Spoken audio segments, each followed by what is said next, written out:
Angle music Kumar Ramesh की प्रस्तुति।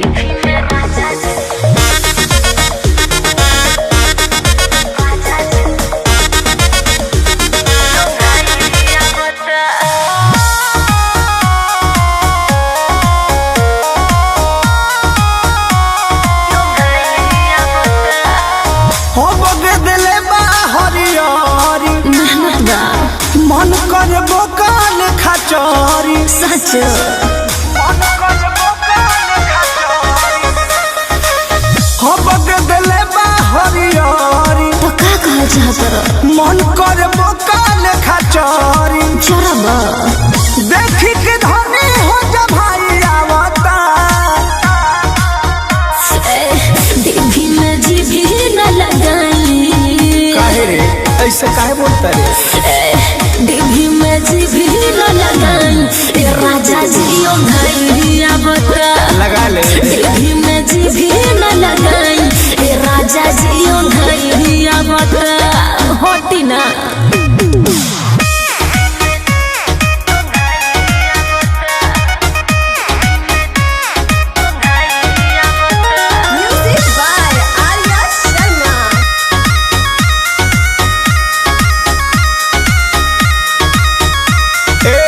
मन कर तारू अनियाई आदत दिहालू लगाई।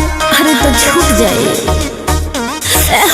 जादो जी तो खेत हमार बोले हो हाले खाद खरी डाले के बा एहो राजकाल है एही से तोहरा मोहाई आवता जी। देवी में जी भी न लगाई। हाँ देवी में जी भी न लगाई। राजा जी घरिया बता देवी में जी भी न लगाई। राजा जी घरिया बता सोइए ना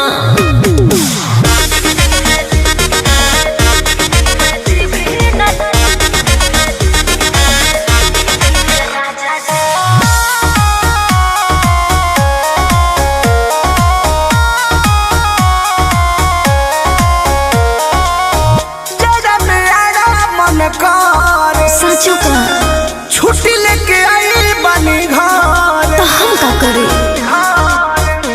ए जी कृष्ण बे द्वारा दिया परम धबालो लागता कि हमारा के फेरा में डालो